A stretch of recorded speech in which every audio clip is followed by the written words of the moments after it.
مرحبا. مرحبا. مرحبا أصدقائي الأطفال، أينما كنتم في برنامجكم براعم، وفي عدد جديد. في هذه المرة سوف نكتشف الكثير من الأشياء والكثير من الأشياء المفيدة أيضا. ابقوا معنا لنذهب إلى فقرتنا المميزة. ما هي؟ الحكاية. صحيح، قصة براعم. ابقوا معنا في فقرتنا المميزة. هيا بنا.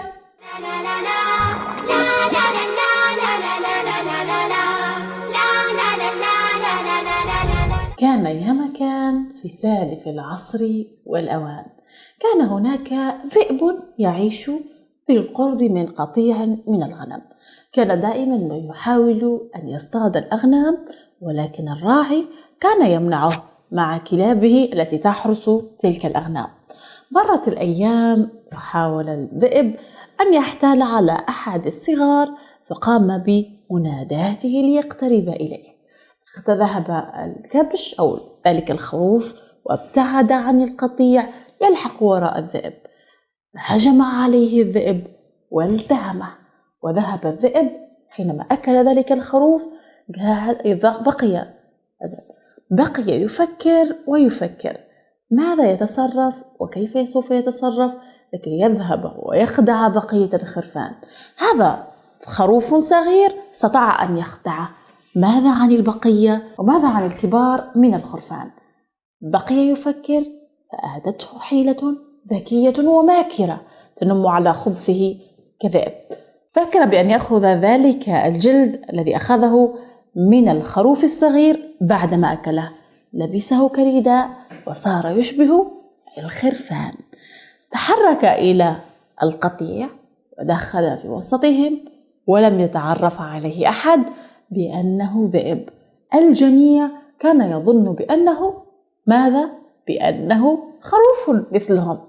مرت الأيام وكان الذئب يعيش بينهم، أعطاهم الأمان. وفي كل ليلة حينما يذهب الذئب مع القطيع إلى الكوخ الذي ينام فيه الخرفان في كل ليلة، يلتهم أحدا من الخرفان بدون أن تعرف بقية الخرفان بذلك، ولا أن يعرف الراعي ولا كلابه. لاحظ الراعي بمرور الأيام أن خرفانه تتناقص يوما فيوما فيوما. في كل مرة عدد الخرفان يقل والقطيع يصغر. احتار الراعي وزوجته، لكنهم لم يعرفوا ماذا يحصل. مرت الأيام فصار الذئب سمينا لكمية الخرفان التي يأكلها في كل ليلة. وحينما صار سمينا في تلك الأثناء أتى ضيوف للراعي، فقالت له زوجته: اذهب وإلى الحظيرة وخذ أثمن كبش واذبحه لضيوفنا. ذهب الراعي بفعل ذلك. كان يتفحص الخراف من بعيد، فلاحظ خروفا كانت سمينا جدا. حينها كان يقترب إليه لكي يأخذه ويذبحه. في تلك الأثناء كان يلاحظ الذئب قدوم الراعي نحوه، لأنه كان سمينا جدا، فكان يبدو كأنه أسمن خروف في القطيع. حينها عرف أن خدعته سوف تنكشف وسوف يفضح، فهرب وفر بسرعة. وقع منه زيه التنكري واكتشفت حيلته. حينها أخذ الراعي السكين وغرزها في قلب الذئب وقتله مباشرة. كانت تلك الحيلة من الذئب مكر وخداع من أجل أن يأخذ ما ليس له بحق، فكانت نهايته الموت على يد الراعي. ثم ذهب بطبيعة الحال وذبح أحد الخرفان وقدمها لضيوفه، وأخبرهم بحكاية الذئب الماكر والمحتال. توتة توتة خلصت الحتوتة. ما رأيكم فيها؟ إنها جميلة. نعم، جميلة جدا. هل أعجبتكم؟ نعم. أكيد. ماذا استفدتم من قصتنا لهذا اليوم؟ إنه ما نكتب أبدا، وما أشياء لو أنت بطنك ما لو بطنك تعب لو تبغى تاكل ما تشيل من أشياء مو من حقك. جميل، أحسنت يا محمد. ماذا عنك يا منجوس؟ ماذا استفدت من قصتنا لهذا اليوم؟ استفدت أننا لا نخدع الآخرين ولا نكون مكارين، فهذا أسلوب الذئب والثعلب.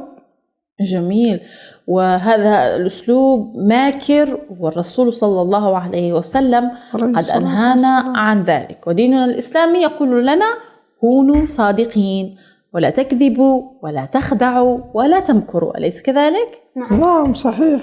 ماذا عنكم أنتم أصدقائي الأطفال؟ ماذا استفدتم من قصتنا لهذا اليوم؟ أخبرونا، إننا نستمع إليكم، أليس كذلك؟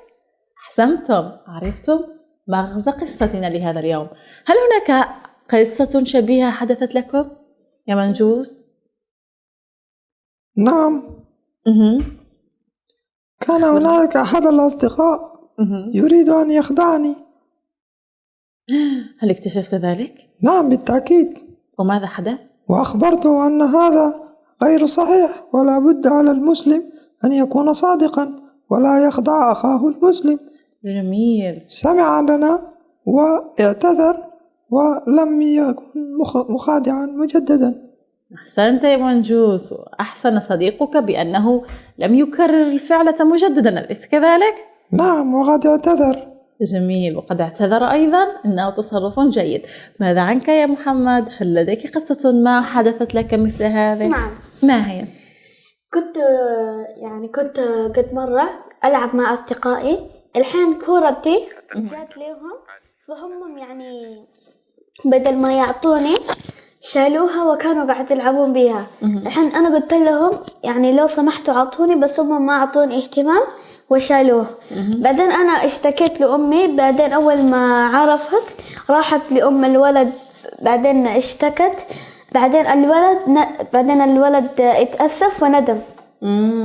جميل جدا.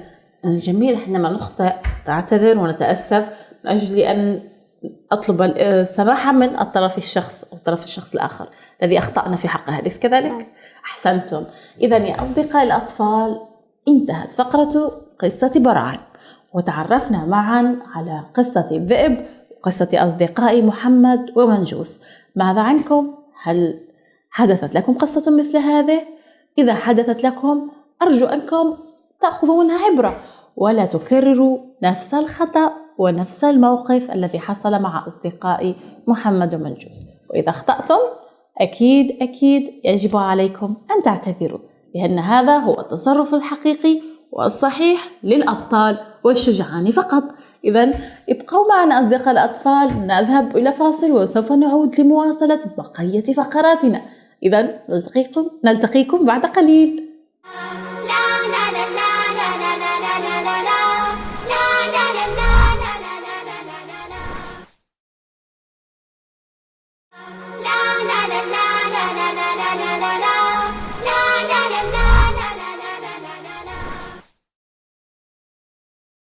مرحبا بكم أصدقائي مجددا أينما كنتم. عدنا إليكم بعد الفاصل. عندنا فقرة جديدة محمد، أليس كذلك؟ نعم. ما هي يا ترى؟ هل هي الرسم؟ سوف نتعلم رسمة جديدة في فقرتي لنتعلم معا. جهزوا أقلامكم وأوراقكم لنتعلم رسمة جديدة، هيا بنا.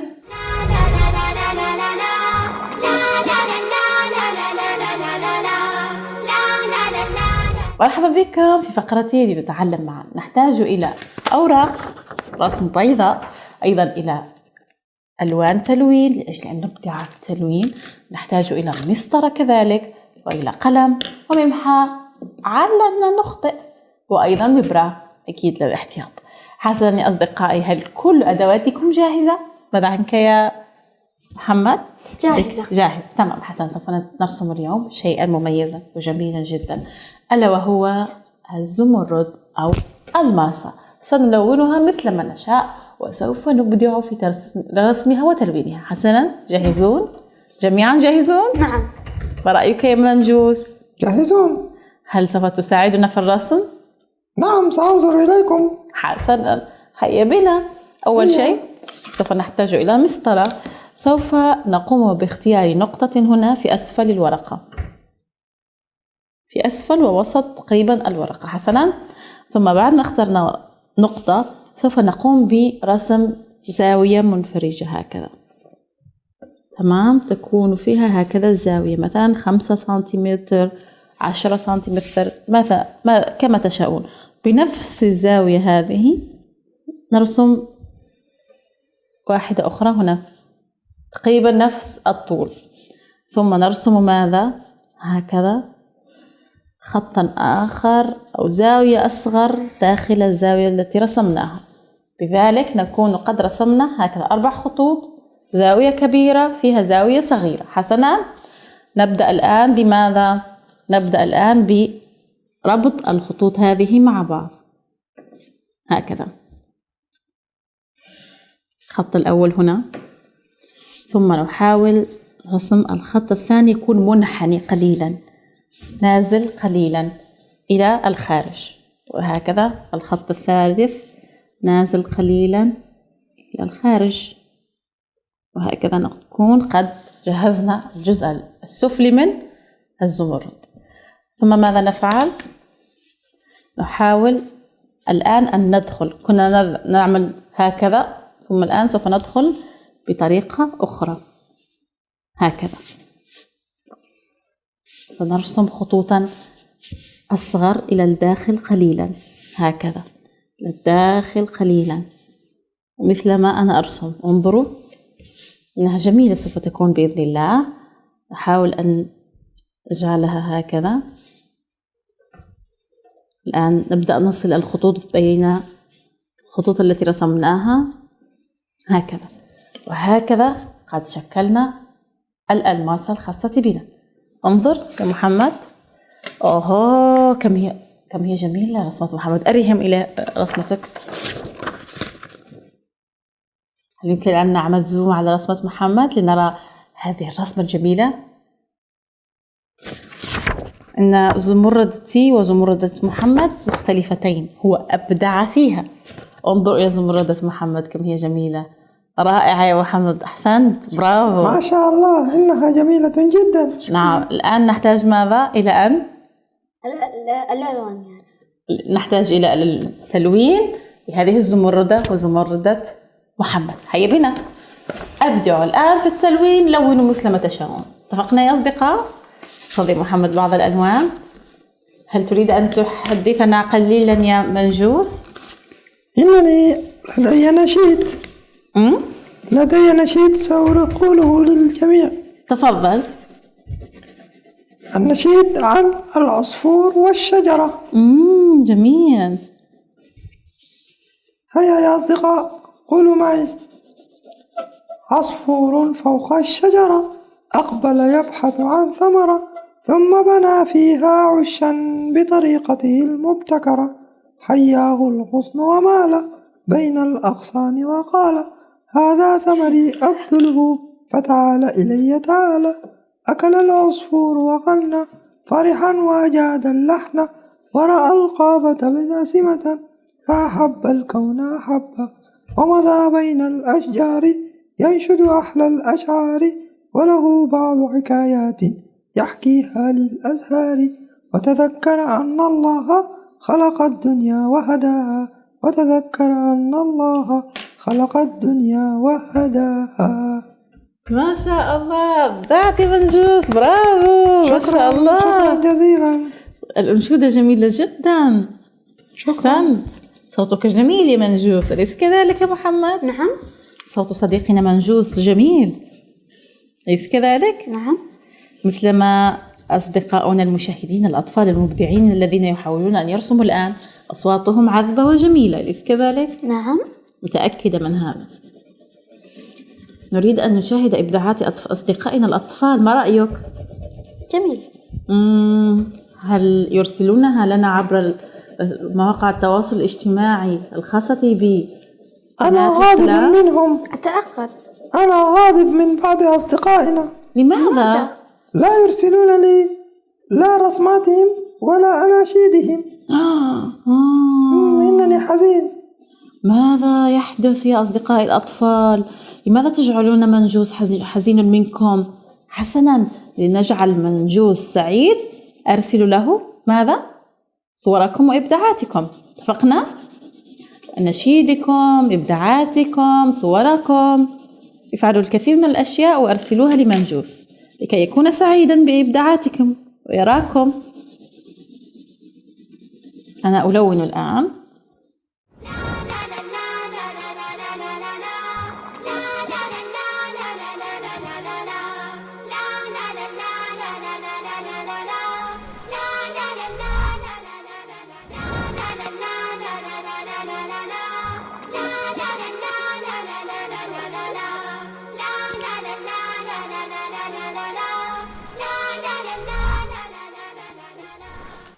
حسناً، وهكذا يا أصدقائي الأطفال قد رسمنا ألماستنا وأنهينا الألماسة.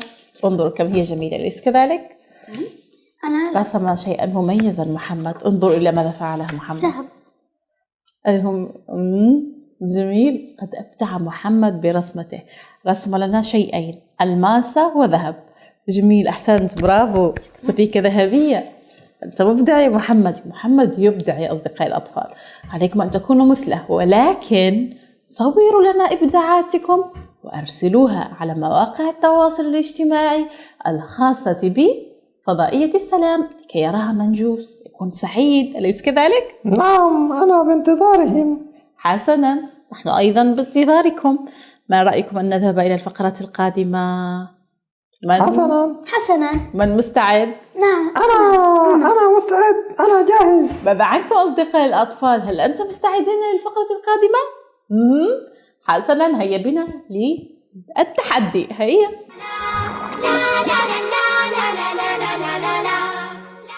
عدنا لكم في فقرة التحدي. هذه هي فقرة أحسن فقرة بالنسبة لمحمد لأنه يحبها كثيرا، بس كذلك؟ نعم.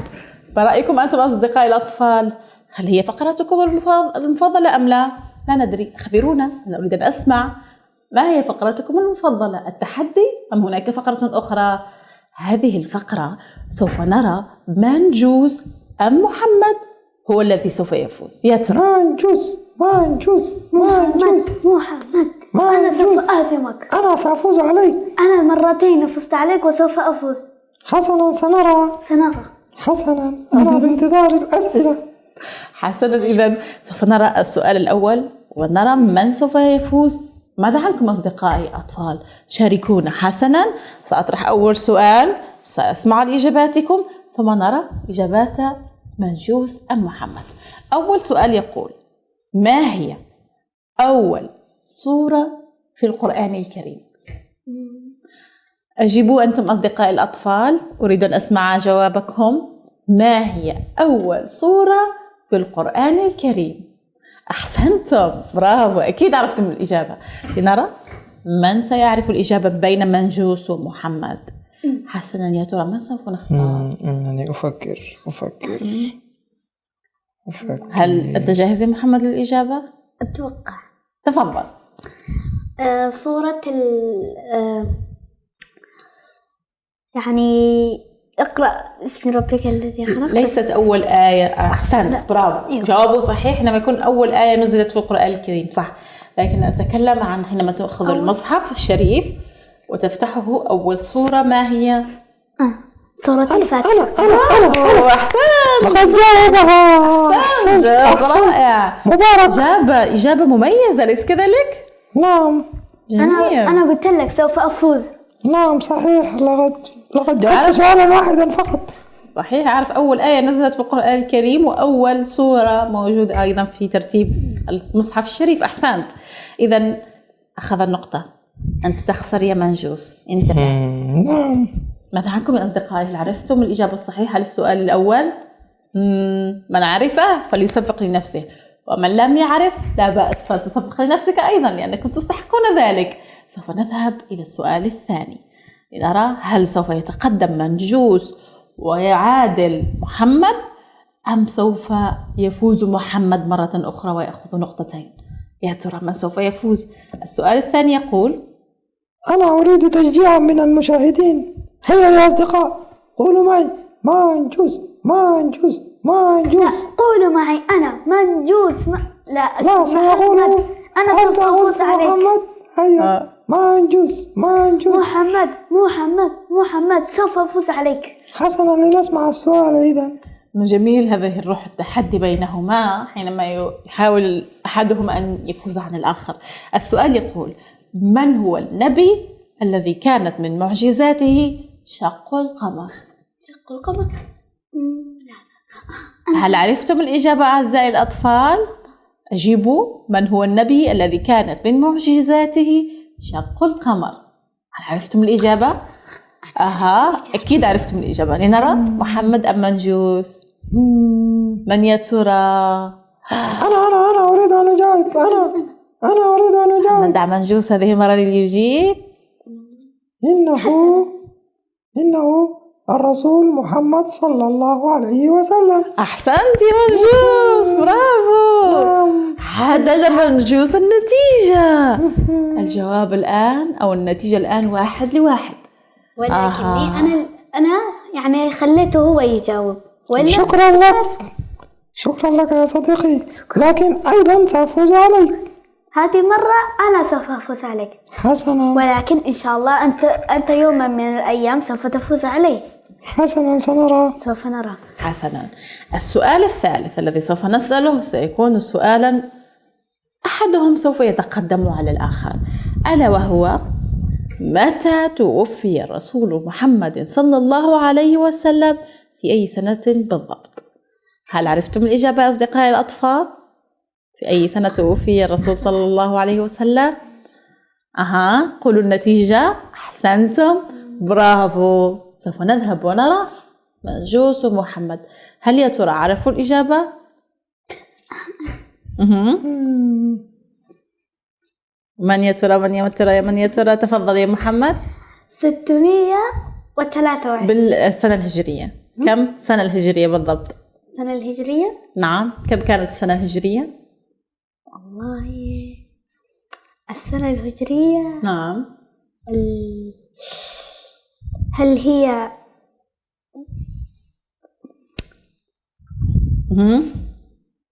لكن أنا لا أدري الزمن الهجرية. هل أسهل لك؟ بعد 10. لا أسهل أكثر من ذلك. بعد 10. ما هو؟ بعد 10. 11. نعم، أحسنت، صحيح محمد، برافو. لقد جاوب الجواب. صحيح، لقد عرف الإجابة. السنة 11 هجرية. حسنا. السؤال الذي بعده عليكم أن تعرفوه أنتم أيضا. سؤال يقول: من هو النبي الذي بعث قبل النبي محمد صلى الله عليه وسلم؟ من يا ترى سيعرف الإجابة من بينكم؟ ماذا عنكم أصدقائي الأطفال؟ هل عرفتم الإجابة؟ أحسنتم. ماذا عنكم يا منجوس ويا محمد؟ أنا تفضل يا منجوس. هل هو سيدنا عيسى؟ أحسنت، برافو. أحسنت يا منجوس. سيدنا عيسى عليه السلام. صحيح، عيسى عليه السلام كان هو النبي الذي بعث قبل النبي محمد صلى الله عليه وسلم. إذن قد عادل النتيجة منجوس. 2-2. صحيح. منجوس. شجعوا محمد ولا تشجعوا منجوس. إنهم يشجعوني. اسمع. أنا اسمعهم يقولون منجوس. قولوا محمد لا أنا سوف أفوز على منجوس. حسنا، سوف نرى. السؤال القادم يقول: شيء له أسنان ولكنه لا يعض، ما هو؟ هذا لغز. شيء له أسنان لكنه لا يعض. هل عرفتم الإجابة أصدقائي الأطفال؟ ماذا عنكم يا منجوس ومحمد؟ من سوف يعرف الإجابة؟ أول من يرفع يده للإجابة هو من سوف يعرف. إنني أفكر الآن. أول من سيعرف الإجابة من؟ أظن أنني عرفته. تفضل. هل هو المشط؟ أحسنت، برافو. منجوس يتقدم. تقدمت عليك، لكني سوف أفوز عليك. سنرى ذلك. لن أتركك. حسنا. السؤال الذي يقول بعده: الشيء الذي يسمع بلا أذن ويتكلم بدون لسان، ما هو؟ هذا السؤال الأخير. أنا عرفته. ما هو؟ هل هو التلفزيون؟ لا. منجوس، هل عرفت الإجابة؟ هل هو المذياع؟ لا. أنا عرفت. ما هو يا محمد؟ هل هو الجوال؟